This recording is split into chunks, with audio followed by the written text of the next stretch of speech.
요즘에 이제 챗 GPT 같은 AI가 우리 생활에 굉장히 밀접하게 와 있습니다. 핸드폰 하나 가지고 챗 GPT에게 우리가 단순히 정보의 지식을 우리가 얻는 것을 넘어서서 어떤 분들은 인생의 상담까지도 AI를 통해서 한다고 이렇게 합니다. 내 인생의 고민의 상담을 이제 AI가 한테 이렇게 메시지를 보내면 AI가 또 인생 상담을 하는 이제 수준까지 이제 올라와 있는 거죠. 그런데요, 인생 상담의 수준을 넘어서 AI와 사랑에 빠진 사람들이 많다고 합니다. 전혀 모르시네요. AI와 사랑의 감정에 빠진 분들이 너무나 많다고 합니다. TV에도 자주 출연하는 이광민이라는 정신과 의사가 이전에 금요일 날 이제 라디오에서 인터뷰하는 거를 제가 직접 이제 이틀 전에 들은 거죠. 그래서 라디오 프로그램에 출연하여서 AI와 사랑에 빠진 사람들의 심리 분석을 하는 인터뷰 내용을 제가 이제 유심히 이제 들은 거죠. AI와 소통을 넘어서서 AI와 감정에 연애의 감정까지도 이렇게 푹 빠진 경우가 굉장히 많이 증가하고 있다라는 것이죠.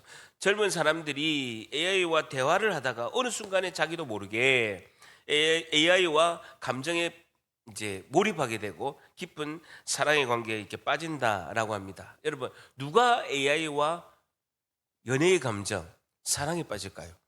어떤 사람이 빠질까요? 어떤 사람들이 AI와 그 챗GPT와 사랑의 감정을 나눈 사람은 어떤 사람일까요? 못생긴 사람? 다행이네요. 뚱뚱한 사람 아니 다행이네.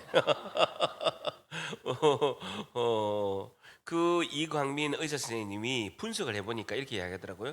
상처를 많이 받은 사람, 인간관계에서 상처를 많이 받고 상처를 많이 준 사람은 그것이 AI와의 이제 감정의 사랑의 감정을 가질 경우가 많다는 거죠. 왜냐하면 그러니까 사람의 관계에서 상처를 많이 주고 상처를 많이 받다 보니까 두려운 거예요.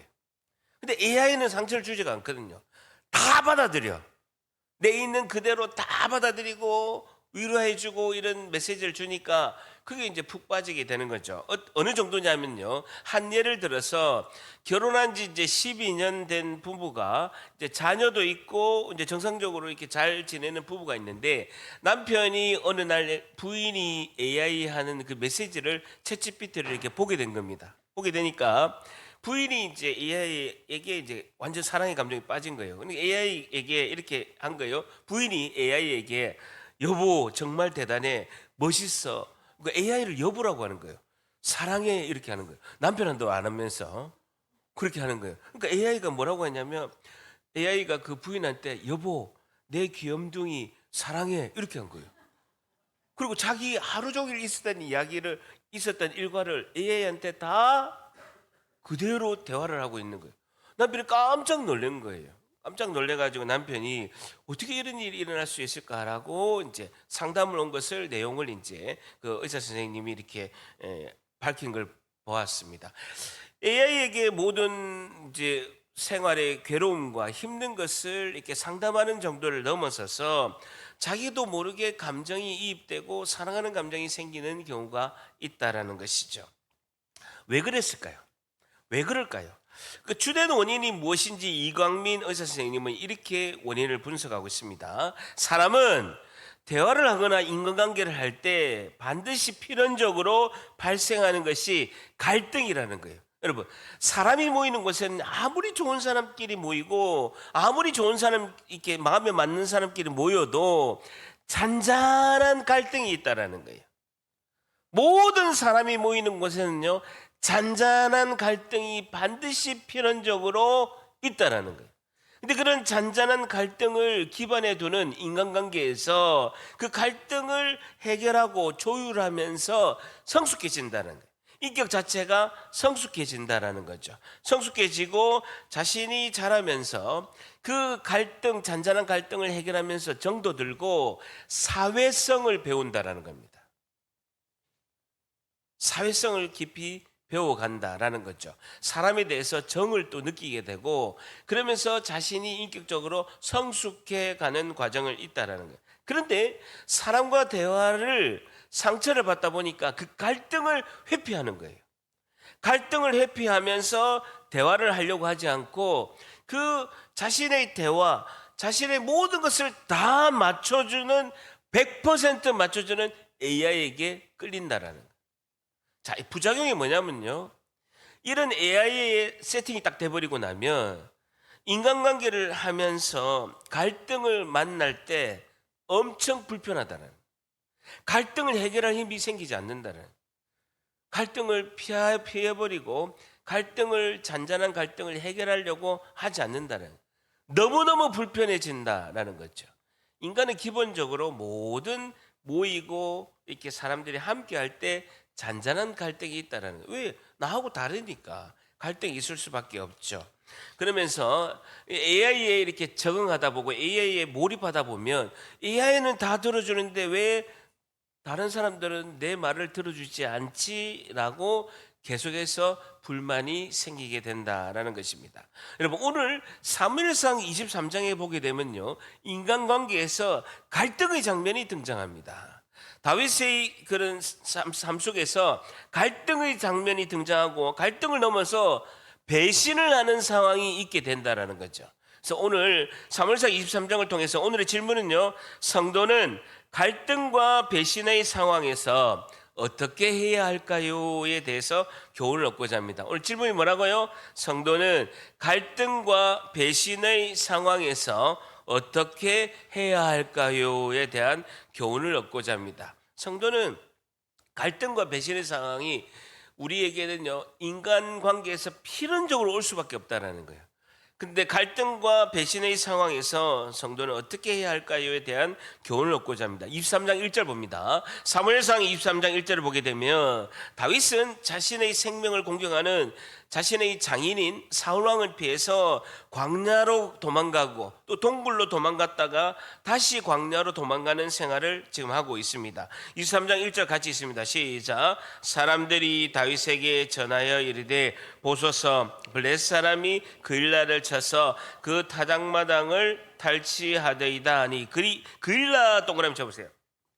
그일라 동그라미 치면 다윗은 지금 사해 바다 옆에 그 아둘람 동굴이 있는 그쪽에서 지금 거주하고 있습니다. 그 사해 바다에서 아둘람 동굴이 있는 그 곳에서 그 다윗이 있게 되는데 거기서 멀지 않아요. 그일라는 한 5km 정도밖에 안 됩니다. 아둘람 동굴에서 한 5km 떨어진 그 지점이 그일라인데 그 그일라에 블레셋 사람이 그일라를 쳐서 줄 쳐보세요. 그 타작마당을 탈취하더라라는 것입니다. 여러분, 블레셋 사람이 적군이 그일라라는 그 지역을 공격하는 목적이 분명히 나와 있죠. 타작마당을 탈취하더라라는 거예요. 농사를 1년 동안 열심히 지어놨어요. 밀수확을 할 때가 5월달, 6월달에 밀수확을 열심히 해놨더니만 6월달에 와가지고요, 그것을 다 뺏어가는 거예요. 1년 내내 밀농사를 5월달, 6월달에 열심히 해놨더니만 6월, 7월달에 와가지고요, 싹 쓸어가는 거예요. 공격한 목적이 분명히 나와 있습니다. 블레셋 사람이 공격한 목적이 한 해 농사를 지은 것을 다 탈취하기 위해서 그렇게 했다라는 것이죠. 그런데요, 광야에서 도망을 다니고 있는 도망자 다윗에게 도움을 요청합니다. 여러분, 잘 보세요. 자신을 지금 이 그일라라는 땅은요, 이스라엘의 그 사울 왕이 국가의 왕으로 있게 되는데 그 이스라엘 땅입니다. 그러면 자신이 적국인 블레셋이 공격이 왔으면 국가가 자신들을 보호해주고 지켜야 되기 때문에 자신들의 왕인 사울 왕에게 도와주세요라고 요청을 해야 되잖아요. 그잖아요. 분명히 왕이 사울 왕이 있잖아요. 그 사울 왕한테 가서 우리를 지금 적군들이 지금 공격을 왔는데 지금 식량을 다 탈취당했으니까 우리를 도와주세요라고 왕에게 이야기해야 되는데 도망을 다니고 있는 다윗에게 이야기하고 있어요. 왜 그랬을까요? 여러분, 성경은요, 분명히 여기에 신학적인 메시지가 있습니다. 진짜 왕이 누군가, 세상의 눈에 보이는 왕, 사울 왕이 진짜 왕이 아니라 장차 앞으로, 지금은 왕이 아니지만 장차 이스라엘의 왕이 될 자는 다윗이고 그 다윗의 왕국으로 이어지는 그 예수 그리스도가 오는 하나님 나라의 왕인 예수님의 왕이 앞으로 도래할 것이다 라는 것을 지금 성경은 암시하고 있다는 거예요. 자, 그런데요 2절에 한번 줄자 보세요. 이에 다윗이 여호와께 묻자와 이르되, 줄자 보세요. 다윗이 하나님께 묻자와 이르되 내가 가서 이 블레셋 사람들을 공격해서 치겠습니까? 여호와께서 다윗에게 이르시되 가서 블레셋 사람들을 치고 그일라를 구원하라 하시니라는 것입니다. 이에 다윗이 여호와께 묻자와 이르되, 이 어려운 난감한 상황에서 다윗은 하나님께 기도하면서 여쭙고 있습니다. 하나님 어떻게 해야 됩니까? 내가 가서 공격하면 나의 존재가 다 들통이 나서 사울 왕이 나를 공격할 것인데 내가 어떻게 해야 됩니까? 라고 하나님께 기도하면서 묻고 있습니다. 여러분, 다윗이 지금 광야에서 영성이 굉장히 하나님께 훈련을 잘 받고 있습니다. 여러분, 앞에 보게 되면요, 사무엘상 22장에 보게 되면, 우리 지난주 주일에 보게 되면 다윗이 높당에 가가지고 하나님의 성전에 있는 제사장에게 음식을 얻어먹다가 그 높당에 있는 제사장들과 마을 주민들이 사울왕이 다 죽여버립니다. 그럴 때 다윗이 사무엘상 22장 22절에 도액 때문이다, 고자질을 한 도액 때문이다, 이것을 다 죽이라고 명령한 사울왕 때문이다 라고 하지 않고 다윗은 사무엘상 22장 22절에 이렇게 고백합니다. 나의 탓이로다 라고 이렇게 고백하고 있습니다. 이럴 때 다윗이 영성이 광야에서 훈련을 받으면서 충만해지고 있다는 것이죠. 광야의 훈련을 통해서 다윗은 하나님께 더욱더 가까이 가는 영성이 회복되는 은혜를 받게 된다는 것입니다. 여러분, 이것이 광야의 훈련이 나에게 영성을 하나님께서 충만하게 하는 길로 이끌어간다. 내가 의지할 것은 광야와 동굴과 사람이 아니라 하나님이 나의 피난처 되신다라고 고백하는 거죠. 한번 저를 보세요. 하나님께서는요, 하나님의 그 위대한 하나님 나라를 펼쳐나가고 하나님이 굉장히 중요한 하나님께서 일을 하실 때는요, 사람을 통해서 하신다라는 거예요. 여러분, 전능하신 하나님께서 권능의 능력으로 하나님이 다 하실 수 있습니다. 근데 하나님 그렇게 하지 않으시고 가장 더디고 가장 시간이 많이 걸리지만 사람을 통해서 하나님께서 하나님의 일을 이루어 가신다라는 거예요. 근데요, 하나님은요, 그 사람을 훈련시키신다라는 거예요. 하나님께서 훈련을 통해서 위대하신 하나님 나라의 하나님 일을 하기 위해서 사람을 훈련시키신다는 거예요. 여러분, 축구에서 국가대표를 뽑을 때 선발하잖아요. 해외에 있는 팀들, 국내에 있는 팀들을 모아서 한 곳에서 국가대표들, 축구 선수들이 훈련을 받아야 국제 경기에서 경기를 하는 거죠. 훈련을 잘 통과한 사람들을 감독이 11명을 뽑아서 축구의 국가대표로 선택을 해서 그 국제 경기에 나가는 거와 마찬가지로 하나님께서 위대한 일을 하실 때, 하나님 나라 일을 하실 때 우리를 선택하셔서 훈련을 시키신다는, 그 훈련을 잘 통과하면 하나님께서 멋지게 우리를 사용하실 줄 믿습니다. 하나님은 우리를 사용하기 위해서요, 열정도 주시고 건강도 주시고 물질도 주시고 모든 것을 다 하나님께서 제공하신다는, 그러면서 훈련을 하나님께서 잘 통과하도록 성령 하나님이 우리와 함께 하시는 은혜를 베푸신다라는, 잘 통과해야 된다는, 그 통과하면 하나님께서 멋지게 사용하신다라는 것이죠. 여러분, 모세도 보게 되면요, 모세가 40년 동안 광야에서 그 양들을 치면서 40년 동안 나는 아무것도 아니다. 여러분, 모세가 40살까지는요 애굽의 왕자로서 화려했습니다. 대단했습니다. 모든 권력을 자기가 잡고 있었고 그 하셉슈트 공주의 양자로서 엄청난 권력을 가지고 있습니다. 그리고 굉장히 축전해가지고 군대 장군으로서 최고의 권력자 2인자였습니다. 근데 그런 40살의 모세를 하나님 쓰시는 게 아니에요. 40년 동안 광야에서 양을 치면서요, 나는 아무것도 아닙니다, I am nobody, 아무것도 아닙니다의 훈련을 받습니다. 여러분, 다윗 보세요. 사무엘상 16장에서 하나님께서 다윗에게 왕으로 기름을 부었습니다. 근데요, 사무엘상 16장부터 사무엘상 마지막 31장까지 하나님께서 10년 동안 광야 훈련을 시키십니다. 모세와 다윗만 그렇습니까? 예수님 보세요. 예수님은 온 우주 만물을 창조하신 창조주이시고 하나님이십니다. 근데 그분이 30살 때 3년 동안 공적인 생애를 시작하실 때 제일 먼저 예수님이 하신 일은요, 광야에서 40일 동안 물도 안 드시고 40일 동안 물도 안 드시고 금식하시면서 광야의 시험을 받습니다. 광야의 시험의 훈련을 예수님도 받으신다는, 하나님은 반드시 우리를 쓰실 때 광야의 훈련을 시키시는 줄 믿습니다. 이거 잘 통과해야 되는 거예요. 사람 훈련 많이 시키신다고요. 하나님은 사람 훈련을 잘 통과해야 됩니다. 그때 우리가 통과하는 비법이 뭐라고요? 나의 탓입니다. 하나님 나의 탓입니다 하면요, 훈련을 빨리 통과할 수 있다라는 것이죠. 여러분, 사도 바울도 보세요. 이방인의 전도를 위해서 사도 바울도 하나님께서 부활하신 예수님이 담메색에서 사도 바울을 만난 거예요. 그래가지고 그 찬란한 빛 가운데 부활하신 예수님을 만났을 때 사도 바울이 바로 쓰임 받은 게 아니에요. 아라비아 광야에서 3년 동안 광야 훈련을 받습니다. 여러분, 신학대학원이 왜 3년인 줄 아십니까? 사도 바울 형님 때문이에요. 보통 대학원은 다 2년 6개월밖에 안 하거든요. 신학대학원요 3년 동안요 쎄 빠지는 거야.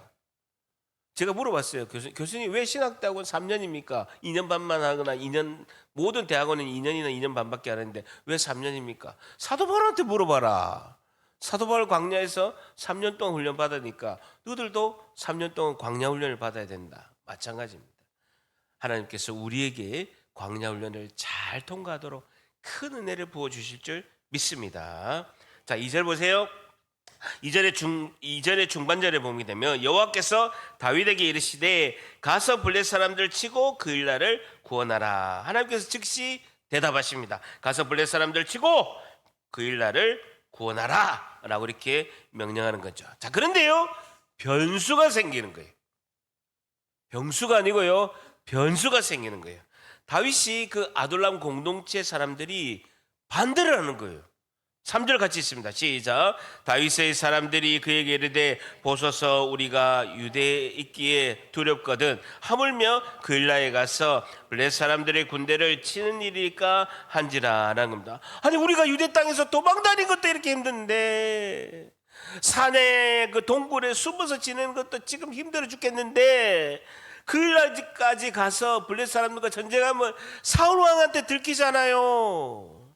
사울 왕이 안 그래도 찾고 있는데 나 여기 있지롱 하고 들통나잖아요 라고 이야기하는 겁니다. 맞는 말이에요? 맞는 말이에요? 맞는 말이지. 상식적으로 정확하게 맞는 말이에요. 도망 다니기도 힘든데 왜 블레셋과의 전쟁을 해야 됩니까? 사울 왕이 그걸 알면 우리 다 죽습니다. 사울 왕한테 노출되면 다 죽게 됩니다 라고 지극히 상식적인 목소리를 냅니다. 아둘람 공동체 600명으로 400명에서 200명이 돼서 600명이 됐거든요. 600명이 다윗에게 맞는 말을 하는 거예요. 지도자와 공동체가 갈등이 있게 되는 거죠. 갈등이 생긴 거예요. 다윗 입장에서 뭐라고 하겠습니까? 내가 하나님께 기도해서 응답받았는데 하나님이 가라고 했는데 왜 내 말을 안 들어? 라고 하면 아둘람 공동체 600명과 다윗은 갈등으로 부딪히게 되는 거죠. 다윗이 어떻게 결정을 내렸는가? 갈등 속에서 다윗은 어떻게 결정을 내렸는가? 4절입니다. 4절 같이 있습니다. 시작. 다윗이 여호와께 다시 묻자온데 여호와께서 대답하여 이르시되 일어나 그 일라로 내려가라. 내가 블레 사람들을 내 손에 넘기리라 하시니라. 줄자 보세요. 다윗이 여호와께 뭐라고요? 다시 묻자온데라는 거예요. 다시 기도하면서 하나님께 묻습니다. 다윗은 확실히 하나님께 기도 응답을 받은 것도, 하나님께 기도 응답을 확실히 받은 것도 다시 기도하며 하나님께 묻는다라는 거예요. 내가 기도하고 응답 받았어. 그런데 뭐 이렇게 말이 많아. 그렇게 딴소리 할 것 같으면 get out! 나가! 할 수 있는데 다시 기도했다. 반대에 부딪혔을 때 다시 기도해 보겠습니다 라고 하나님의 명확한 응답을 받는다는 거죠. 오늘 첫 번째요, 성도는 갈등과 배신의 상황에서 어떻게 해야 할까요? 첫 번째, 하나님께 다시 기도합니다. 하나님께 다시 기도합니다라는 것이죠. 하나님께 다시 기도합니다. 분명히 응답받은 것도 갈등 상황이 있으면요, 다시 기도한다. 한 번 더 다시 하나님께 기도한다라는 거죠. 다윗은 4절에 다윗이 여호와께 묻자온데 여호와께서 대답하여 이르시되 일어나 그 일나로 내려가라. 내가 블레 사람들을 너 다윗의 손에 넘기리라 하신지라. 더 확실한 응답을 받은 거예요. 그러니까 다윗을 따르는 아둘람 공동체 600명은요 목숨을 걸고 견고하게 다윗을 따라갑니다. 그러니까 여러분 다시 한번 기도하는 게 이렇게 중요하다는 거예요. 갈등이 있으면 내 주장, 내 뜻, 내 뜻을 펼치는 게 아니라 우리 다시 기도해 봅시다 라고 이렇게 기도하는 것이 중요하다는 거예요. 여러분 진짜 리더십은요 겸손과 배려라는 것입니다. 여러분 진짜 절단합니다. 진짜 리더십은 겸손과 배려입니다. 진짜 리더십은요 내 주장하고 밀어붙이는 게 아니고요 겸손과 배려가 진짜 리더십이라는 거예요. 힘으로 밀어붙이는 것이 아니라 한 번 더 기도합시다. 하나님께서 우리에게 마음을 주실 때까지 기다려보고 다시 기도합시다 라는 것이죠. 이것이요 우리가 가장 더디 가는 것 같지만 가장 빠른 길인 줄 믿습니다. 자 5절에 보세요. 다윗과 그의 사람들이 아둘람 공동체 600명이 그 일나로 가서 블레 사람들과 싸워서 그들을 크게 쳐서 죽이고 전쟁에서 승리하는 거예요. 줄자 보세요. 그들의 가축을 끌어오니라 라는 거예요. 여러분 빼앗긴 식량뿐만 아니라 전쟁을 승리해서 보너스, 전리품, 가축까지도 끌고 오는 그런 전쟁에 승리하는 전리품까지 받게 되는 그런 놀라운 승리를 하게 되는 것입니다. 다윗이 이와 같이 그일라 주민을 줄자 보세요. 구원하니라 라는 것입니다. 다윗은 도망자의 신분이지만 그일라 백성을 구원하고 빼앗겼던 것을 모두가 회복합니다. 근데 5절에 보게 되면요 구원하니라 동그라미 쳐보세요. 2절에도 보게 되면요 그일라를 구원하라 동그라미 쳐보세요. 하나님께서 구원하리라 2절에도 그일라를 구원하라라고 했습니다. 전쟁에서 승리한다가 아니라 뭐라고요? 구원하라라는. 성경은 일부러 구원이라는 단어를 쓰고 있죠. 왜 그랬습니까? 다윗의 왕국을 통해서 하나님 나라의 왕이신 예수님의 구원의 은혜가 이어져 간다라는 것을 성경은 암시하고 있는 겁니다. 다윗의 왕국을 통해서 다윗의 혈통으로 태어난 예수님께서 구원의 은혜를 베푸신다라는 내용을 성경은 이렇게 숨겨서 예표하고 있다라는 것이죠. 자, 그런데요, 여러분 물에 빠진 사람을 건졌더니만 내 집 내놔라 하는 상황이 7절에 펼쳐집니다. 7절에 보게 되면요 다윗이 그일라에 온 것을 어떤 사람 동그라미 쳐보세요. 그일라 사람 스파이가 있는 거예요. 여기도 밀정이 있는 거야. 스파이가 있는 것입니다. 사울에게 고자질하면서 알리는 것이죠. 사울이 이르되 하나님이 그를 내 손에 넘기셨도다 라고 하면서 그가 문과 문빗장이 있는 성읍에 들어갔으니 그일라 성 안에 다윗이 들어갔으니 갇혔도다. 다윗이 그일라 성 안에 있으니까 잘 됐다. 도간에든 쥐다. 내가 다윗을 죽이겠다. 그일라 성으로 내가 가겠다라고 이렇게 이야기하는 것입니다. 여러분 다윗의 도움으로 그일라 성 안에 있는 사람들은 구원을 받고 식량도 다시 찾고 가축까지도 보너스로 받았습니다. 그럼 고마워해야 되잖아요. 그런데요 그일라 사람이 사울 왕에게 고발을 합니다. 이걸 뭐라고 합니까? 배신이 있게 되죠. 여러분 갈등을 넘어서 사람들이 모이는 곳에 은혜가 있는 곳에 배신이 있다라는 것이죠. 이것이 세상의 속성이라는 겁니다. 세상은요 갈등뿐만 아니라 속고 속이는 배반하고 배신하는 경우가 상당히 많이 있다는 거예요. 이기적이고 이익만을 추구하기 때문에 눈에 보이는 이익만을 추구하기 때문에 수단과 방법을 가리지 않는 것이 세상의 속성이라는 것입니다. 여러분 왜 고발을 했을까요? 그일라 사람이 왜 사울 왕한테 가가지고 다윗이 여기 있다 그일라 성 안에 있다라고 왜 고발했을까요? 왜 그랬을까요? 다윗 때문에 자기 살았잖아요. 식량도 찾았잖아요. 그리고 가축을 전리품으로 보너스로 받았잖아요. 그럼 고마워해야 되잖아요. 근데 왜 사울 왕에게 고발했을까? 왜 그랬을까? 설교는 듣고 계십니까? 왜 그랬을까요? 방언하지 마시고. 왜 그랬을까요? 사울의 보복 때문입니다. 여러분, 높 땅에서 제사장이, 하나님의 성전에 있는 제사장이 다윗이 배고파 가지고 너무 힘들 때 그 음식을 준 것 때문에 높 땅에 있는 제사장들과 마을 사람들이 다 죽은 거예요. 그래, 그일라 땅에 다윗이 있으니까 우리도 다 보복을 당해서 그일라 땅에 있는 마을 사람들을 사울 왕이 다 죽일 수 있다라는 그 보복 때문에 겁나서 고자질을 한 거죠. 이런 상황이 발생하게 된 거예요. 그래서 그일라 사람들은 자신을 구해준 다윗을 배신하게 된다는 것이죠. 여러분, 저를 보세요. 사랑하는 성도 여러분, 우리가 인간관계에서 제일 힘들 때가 언제입니까? 배신을 당할 때죠. 나를 많이 도와줬는데, 그 사람을 위해서 희생하고 헌신했는데 배신을 당할 때 제일 힘든 것입니다.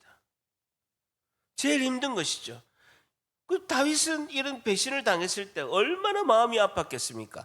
자신의 목숨을 걸고 자신의 그런 위치를 노출해 가면서 힘들게 전쟁을 해서 승리했는데, 배신을 당했을 때 다윗은 어떻게 대처를 했냐는 것이죠. 8절 보세요. 사울이 모든 백성들을 군사로 불러 모으고 그일라로 내려가서 다윗과 그의 사람들을 에워싸려 하더니, 사울 왕이 있는 곳이요 기브아입니다. 기브아에서 다윗이 있는 그일라까지는 다행히도 35km나 되는 거예요. 35km나 되는 먼 거리라는 거예요. 근데 사울이 군사를 이끌고 그일라 성으로 온다는 소식을 들은 거예요. 35km니까 너무 멀잖아요. 그러니까 소식을 딱 들으니까 사울 왕이 군사를 오는 동안에 다행히 시간이 있는 거예요. 그럴 때 다윗이 9절에 보게 되면 사울이 자기를 해하려는 음모를 알고, 이제 딱 음모를 알게 되고, 딱 그 당시에 높 땅에 있는 하나님의 성전을 지키는 제사장 딱 한 명만 도망가서 살았거든요. 제사장의 아들 딱 한 명, 아비아달만 남았거든요. 제사장 아비아달에게 이르되, 보세요. 에봇을 이리로 가져오라 하고라는 거죠. 에봇은 제사장이 입는 옷입니다. 근데 안주머니에 우림과 둠림이라는 납작한 돌 두 개가 있어요. 우림과 둠림이라는 납작한 돌 두 개가 제사장 에봇 옷 안에 있는 거예요. 그게 뭐냐면요, 하나는 예스고 하나는 노예예요.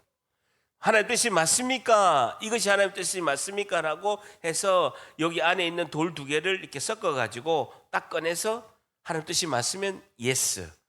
우리가 기도한 대로 하나님 뜻이 맞습니까? 해가지고 아니오 딱 나오면 그게 하나님 뜻이 아니다 라고 하는 우림과 둠림이 이 제사장 옷 에봇 안에 있는 거예요. 그걸 가져와라.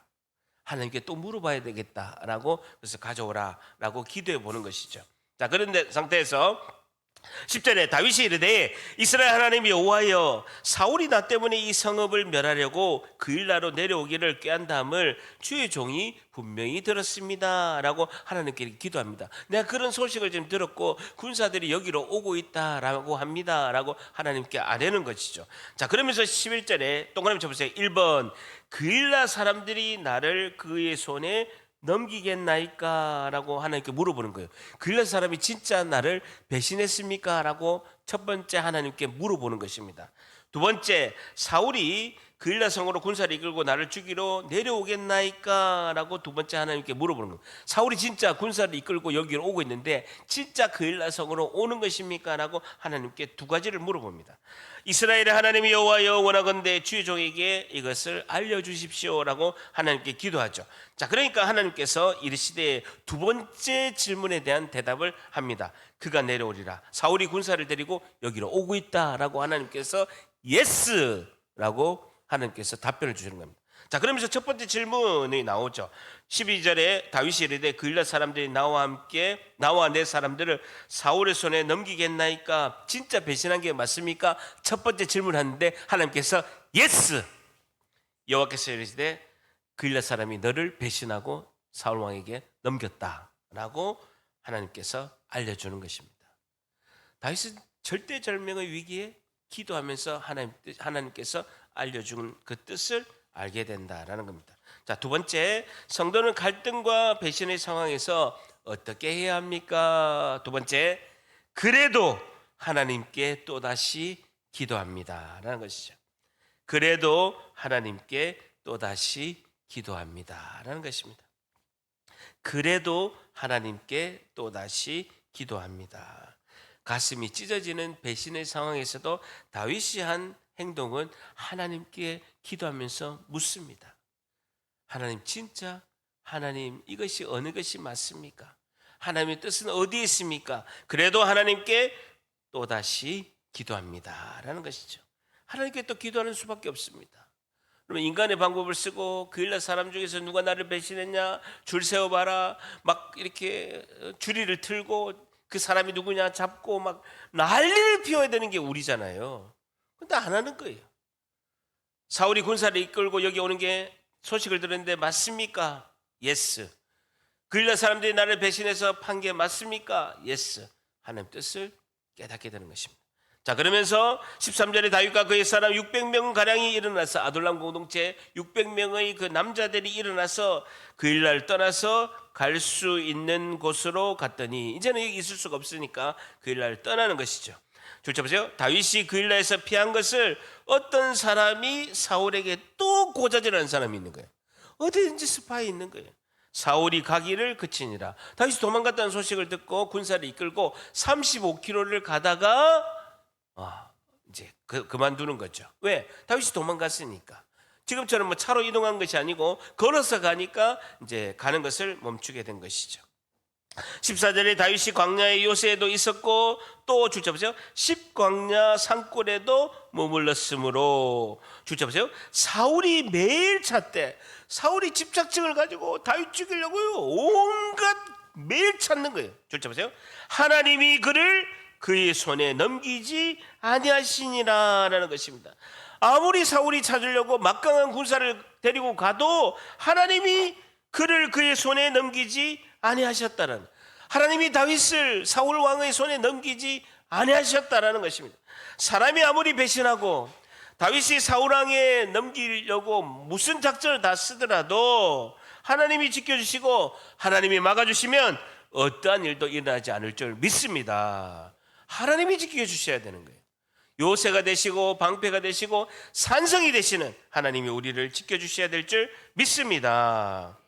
그래서 중요한 것이 십광야입니다. 히브리어로 그 십광야가 지프광야라는 뜻인데 그 지프라는 단어는요, 쇠물이 흘러나오다, 철의 물이 흘러나오다라는 뜻입니다. 지프광야, 십광야, 지프광야는요, 쇠의 물이 흘러나오다라는 뜻입니다. 그 지프광야라는 뜻이 뭐냐면, 십광야라는 뜻이 뭐냐면요, 제철소라는 뜻입니다. 그럼 포항에서 제일 큰 기업이 어디입니까? 포항제철이죠. 그 포항 지프광야라는 거예요. 제철소라는 것이죠. 여러분, 제철소가 뭡니까? 쇠의 물이 흘러나오면 그걸 식어서 철을 두드려서 그 철을 모양을 만드는 거예요. 그러니까 하나님께서 그 지프광야에서 그 쇳물을 이렇게 두드려서 이렇게 좋은 철을 만들듯이 두드려서 하나님께서 훈련을 시키는 것이 십광야, 지프광야라는 것이죠. 여러분, 그 광야에서는 뭡니까? 아무 소리도 들리지 않는 거예요. 아무 도움도 없는 거예요. 오로지 광야에서는 하나님의 지프광야에서는요, 하나님의 음성을 듣고 하나님께 집중하는 시간이, 하나님을 만나는 그 시간이 그 광야의 시간이다는 거예요. 다시 다윗은 광야로 들어가게 됩니다. 마지막 세 번째, 성도는 갈등과 배신의 상황에서 어떻게 해야 할까요? 세 번째, 사람이 아닌 하나님만 의지하고 바라봅니다 라는 것입니다. 갈등과 배신의 상황에서 어떻게 해야 할까요? 사람이 아닌 하나님만 의지하고 바라봅니다 라는 것이죠. 하나님만 의지하고 바라봅니다. 사람이 아닌 하나님만 의지하고 바라봅니다 라는 것입니다. 사람이 아닌 하나님만 의지하고 바라봅니다 라는 것입니다. 자, 쭉 내려와가지고 19절 20절을 보게 되면 그때 지프 광야 사람들이 기브아에 이르러 사울에게 나와 이르되 다윗이 우리와 함께 광야 남쪽 하길라산 숯불 요새에 숨지 아니하였나이까. 또 지프 광야 사람이 또 고발하는 거예요. 와, 가는 곳마다 배신하고 고발한 사람들이 있는 거예요. 여러분 같으면 사라지겠습니까? 가서 자기는 그 거릴라 사람들 성에서 구원하고 이 십광야, 지표 광야에 있는 사람들에게도 이 아둘람 공동체가 잘해줬거든. 그런데도요, 사울 왕에게 고발하러 가는 거예요. 지표 광야에 있는 사람마저도 고발하러 가는 거예요. 20절에 그라온즉 왕은 내려오기를 원하는 대로 내려오셔서 그를 왕의 손에 넘기는 것이 우리의 의무이다 라고 하는 거예요. 이번에는 그 지표 광야 그 사람들이 사울을 왕에게 다윗을 고발하는 사건이 또 일어납니다. 여보세요? 성경의 교훈을 잘 보십시오. 자신을 구해준 그일라 사람들, 자신들에게 유익한 십광야, 지프 광야 사람들이 지금 다윗의 도움을 받고도 세상의 왕인 사울 왕에게 고발하는 사건이 두 번 연속 있게 됩니다. 우리가 교회 나오고 우리를 천국으로 인도하신 그 하나님의 은혜, 예수님의 구원의 역사에 우리가 감격하고 교회에 나오게 됩니다.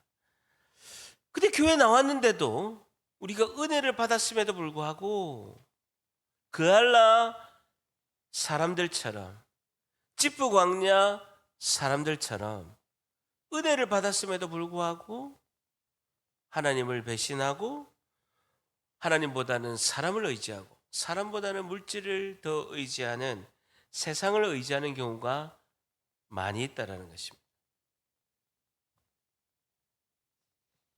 왜 그럴까요? 여러분 왜 그럴까요? 우리가 하나님의 은혜를 경험하고 예수님이 나를 구원하셔서 천국 백성 삼아주시고 이렇게 하나님의 은혜가 큰데 그알라 사람, 지프 광야 사람들이 다윗을 배신한 것처럼 우리가 하나님을 의지하지 않고 하나님을 배신하는 경우가 많이 있다라는 거예요.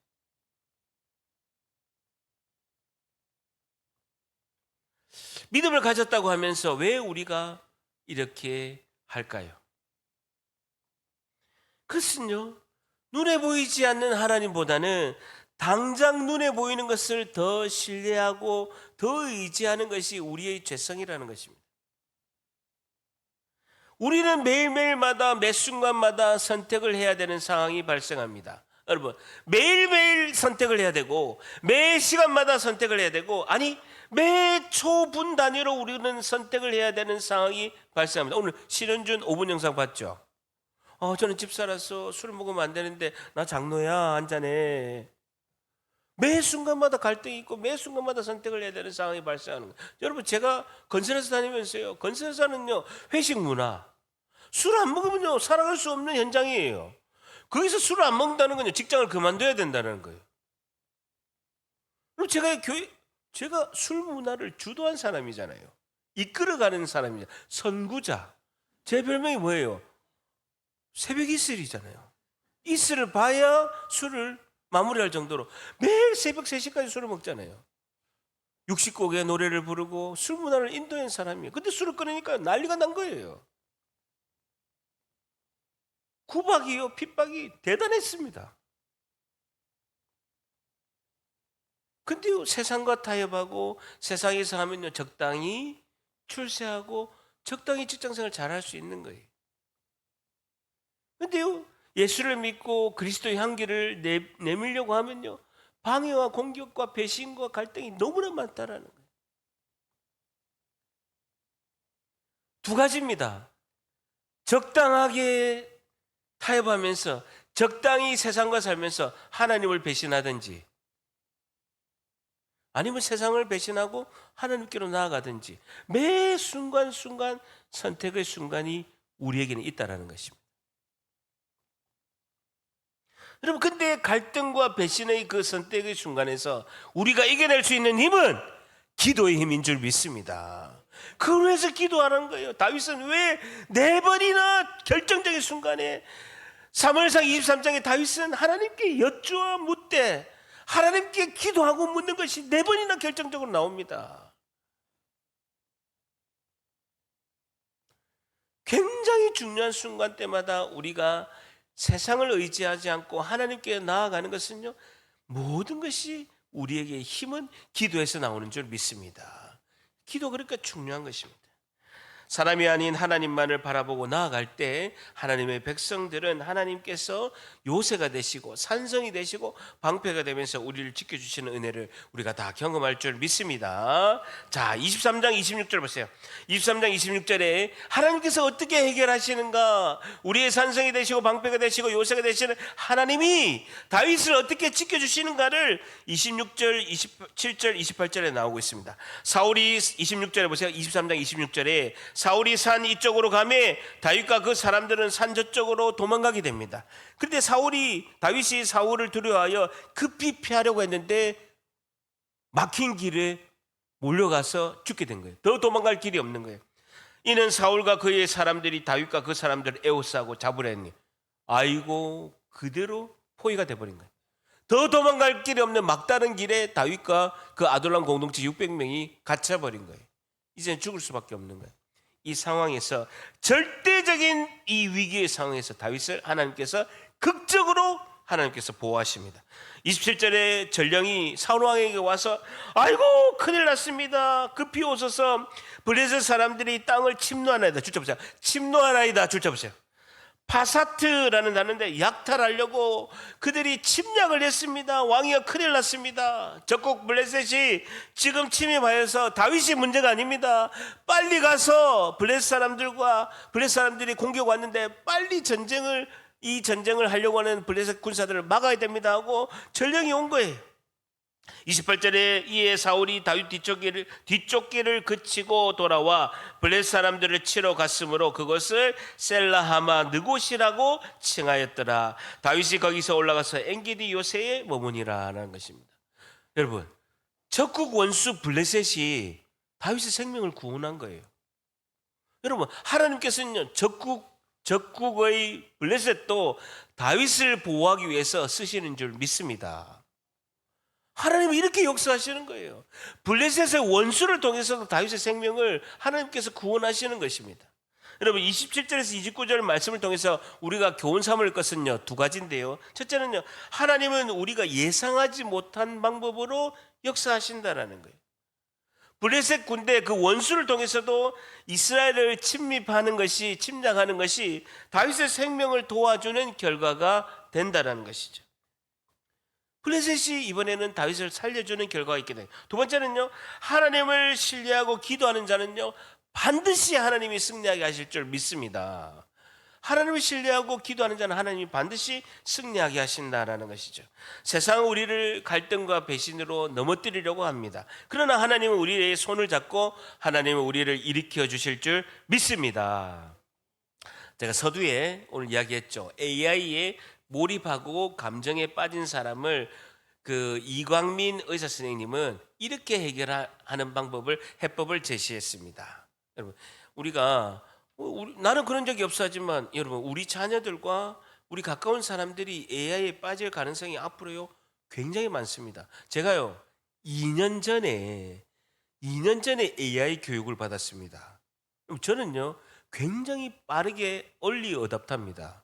AI가 굉장히 한다고 해가지고 2년 전에, 훨씬 전에, 지금 AI가 굉장히 한 초기에 그 챗GPT 교육을 받았습니다. 제가 받으니까 너무 좋은 거야.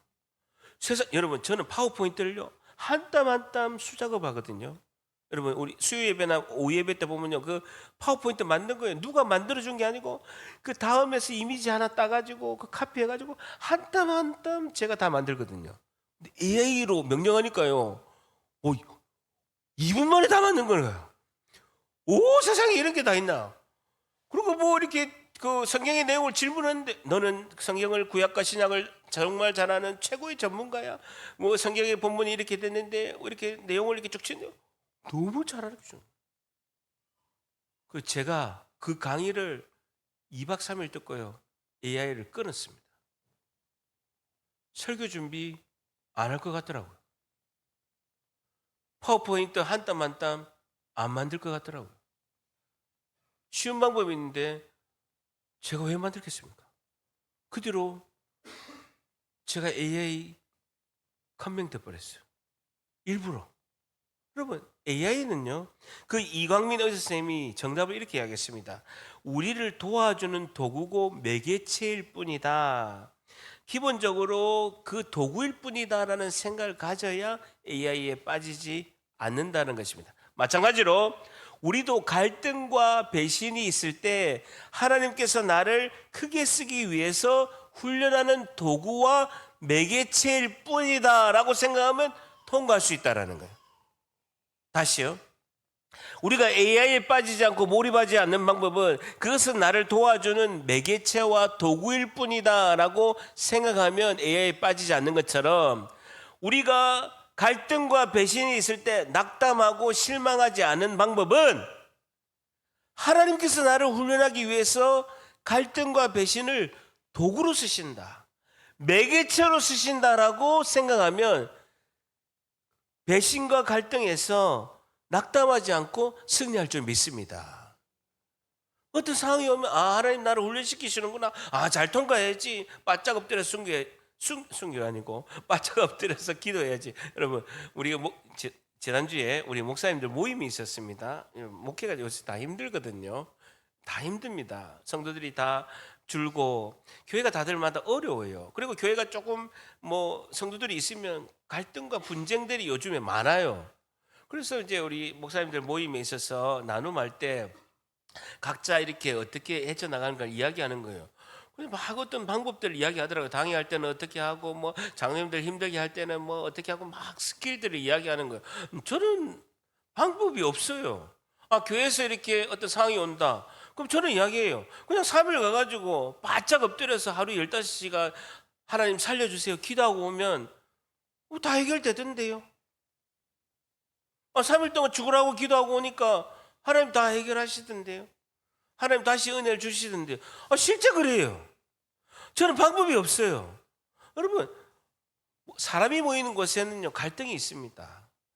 교회도 어려움이 있을 수가 있어요. 근데 저 방법은요 일관되게 딱 하나밖에 없어요. 바짝 엎드려서 기도하는 거. 그러면 하나님이 해결해 주시는 거예요.